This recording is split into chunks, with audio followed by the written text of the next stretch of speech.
Inasmuch as many hold a different view, he considers himself the deputy president designate. And this time, many have considered him as the stone that the builders will reject. But probably, he might be just but the cornerstone that the Kenyan governance structures need. I'm talking about none other than Rigathi Gachagua, the presidential running mate to none other than Dr. William Samoei Ruto.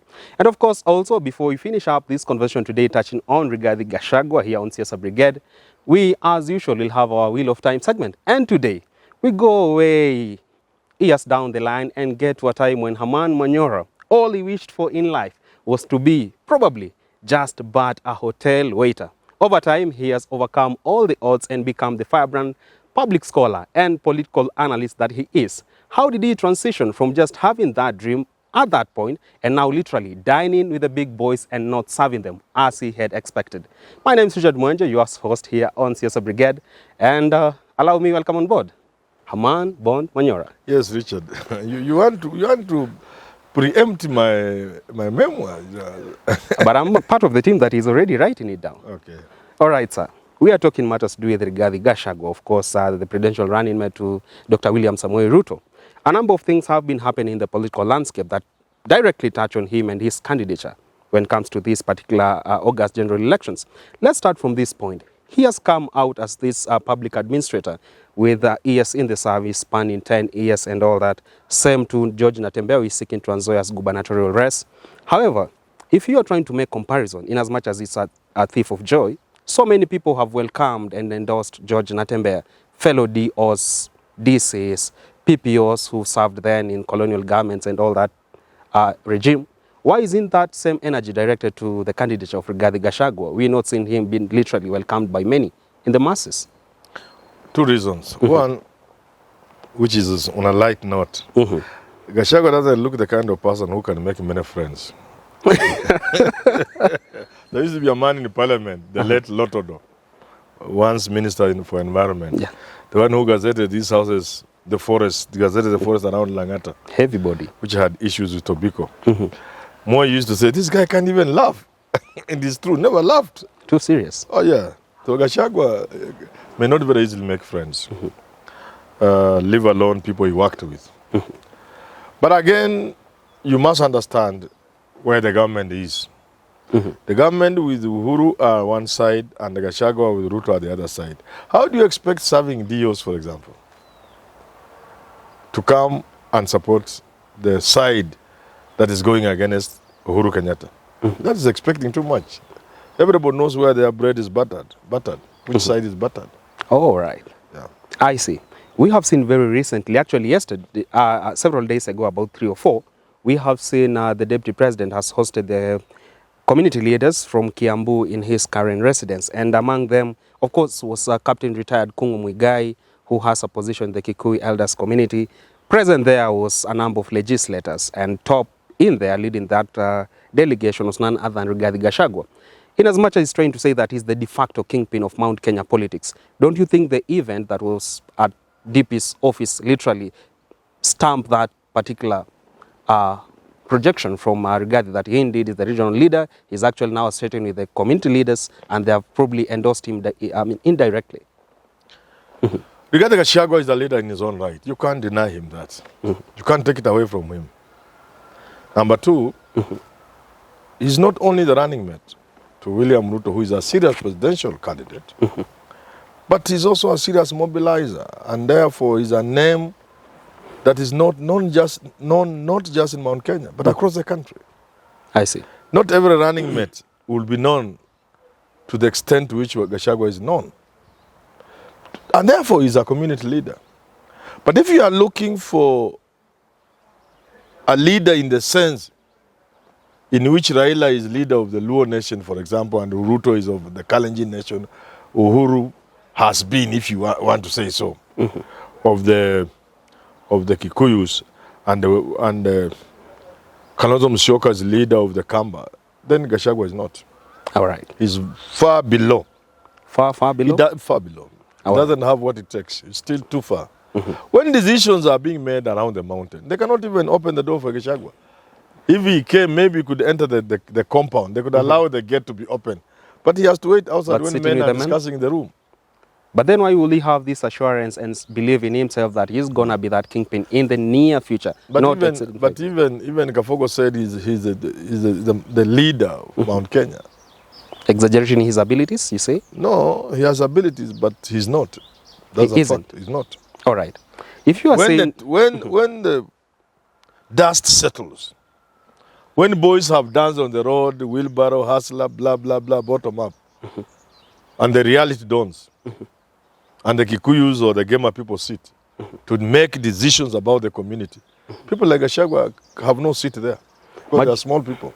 I fail to understand this. Majority of Kenya Kwanza supporters are, very recently, on the stand of them supporting Gachagua not to be given the podium, or rather the microphone, to make his statements on political rallies. They say he is the one to blame for the dwindling numbers in the side of Kenya Kwanza because of his poor diction or choice of words or statements that he's making to the public. How then do you explain why Deputy President William Ruto hasn't probably considered this with utmost urgency and probably dropped Gachagua on the way? Because clarion calls have been made that he wasn't the right fit for the presidential running mate. Why would Ruto drop his running mate when it's even difficult from a legal point of view, but not even the legal point of view, given the timings? He was advised repeatedly. He tried to put this matter to vote, and the leaders told him, no, not him. Somebody else, not him. Let's try again, not him. Let's try again, not him. Let's go to the people of Mount Kenya. Let's poll about 20 or so thousand people, not Gachagua. Okay, let's expand across the country, 30,000 people to be, not him. So if he was told from the word go, not Gachagua, and he took him, what do you think will make him leave him now? He's stuck with him. If you are trying to make political strategies and you see on the other side you have Martha Karua, who is a good orator, he can endear to the masses all thanks to her speeches and all that, why then will you say that you're going to take a risk with Gachagua, who, at the end of the day, we know the electorate will be, will be lured by the words that are coming from the running mate? Why go for Gachagua? You know, if choosing Gachagua was a mistake, you must live with it. Anything else will be disastrous. Because if you drop him and people say, we knew. Look, whoa, which? And don't you think Gachagua himself will take it lying down? He could join the other side. And he could bring some big revelation? Yes, and he could destroy you. So this is a mistake you made. If it is a mistake, it's your bed, go ahead and lie in it. All right. We are seeing a number of developments still on the Kenya Kwanza side, and Gachagua has come out as someone who is not that much confident on whether they'll fully deliver on their manifesto. He is skeptical they will, but not as assuring and confident as his boss is. What would you say is holding back Gachagua from really trusting in the coalition party that he's in and really literally saying that they will develop and live to every of the agenda? Because even in the manifesto launch, he wasn't given a chance at the podium. Don't you think it's somehow correlated with his stand or not really being fully into it? I think the manifesto launch is supposed to be a brief function. Of course, Ruto's became like 2 hours, but it's supposed to be a brief function where you give the party leader, the presidential candidate, the microphone. So I don't think Gachagua would have spoken there. But even in the campaign rallies, I thought actually the president and his running mate should have the same energy, yes, as you can witness in the side of Azimio with Raila and Martha Karua. Don't you think there's a mismatch in synergies between Deputy President William Ruto and Rigathi Gachagua when it comes now to how much vocal you are on the podium, how much you really... I think Gachagua is vocal enough. How can he be more vocal? And every time he's more vocal, or even just half vocal, he makes a mistake. Now he's supposed to be cautious. Hashtag. Give Gachagua the microphone. He's aware of that, and therefore he's cautious now. Yeah, it's a counter strategy. The energy levels must go down a bit, because when he's charged, then he blunders. All right. Kenya Kwanza has actually launched a manifesto just very recently, and they very lightly touch on matters to do with graft. Gachagua very recently said that once he ascends to power, of course, he believes he's as white as snow.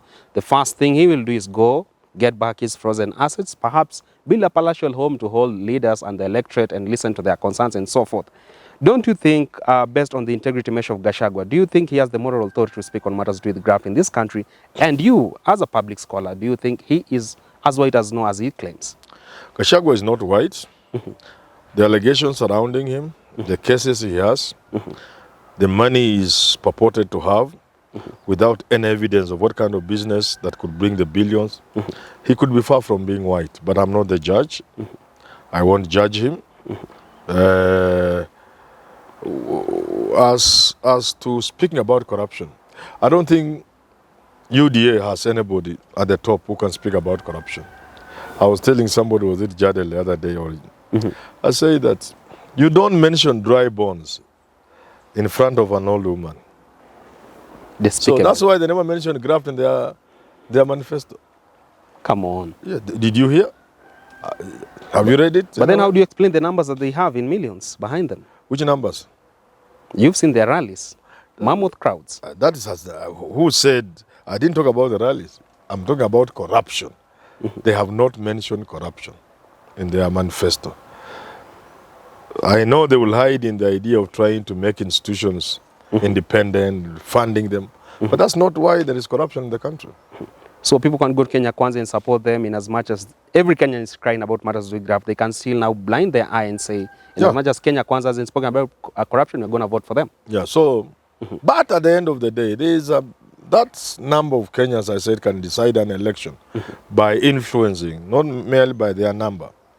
Their number and also influence from both sides of the decided. They are looking at this thing in terms of this country will collapse. All right. You need to stop theft. If you don't kill impunity and corruption, this country is gone. And everybody knows.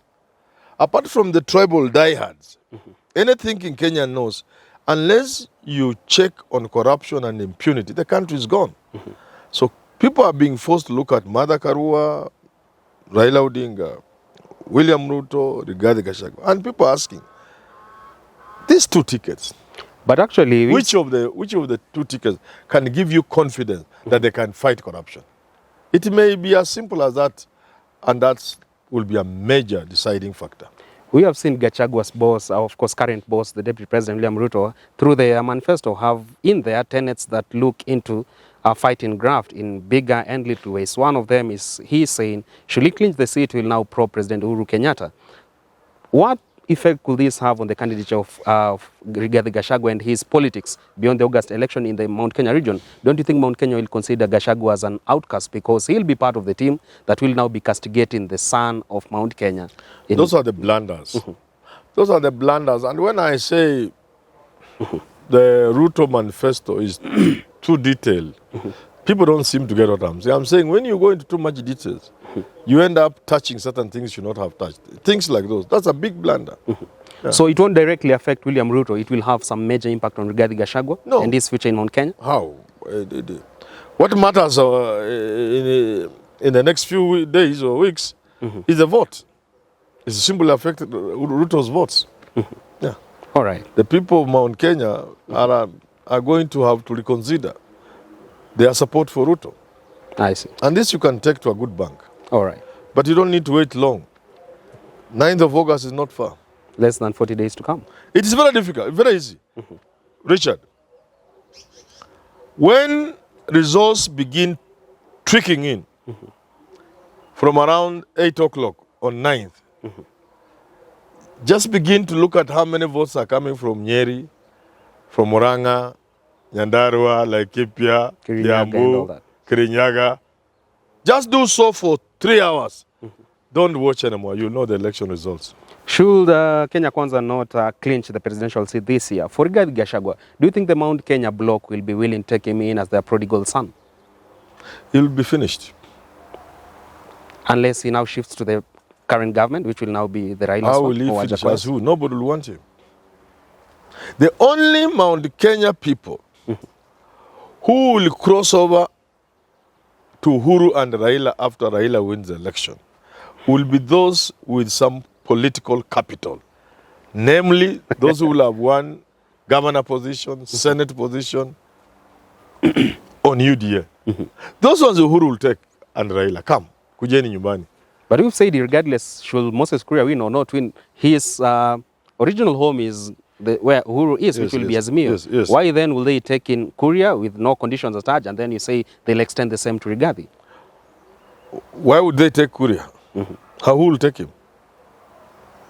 But you were on record saying that. No. I have said Kuria can leave before the elections. Not after. Not after elections. People who live after elections will be people who have won. Governors on UDA. Watakimbia mbio kwa Uhuru mzetu, unajua, you know what? Yeah.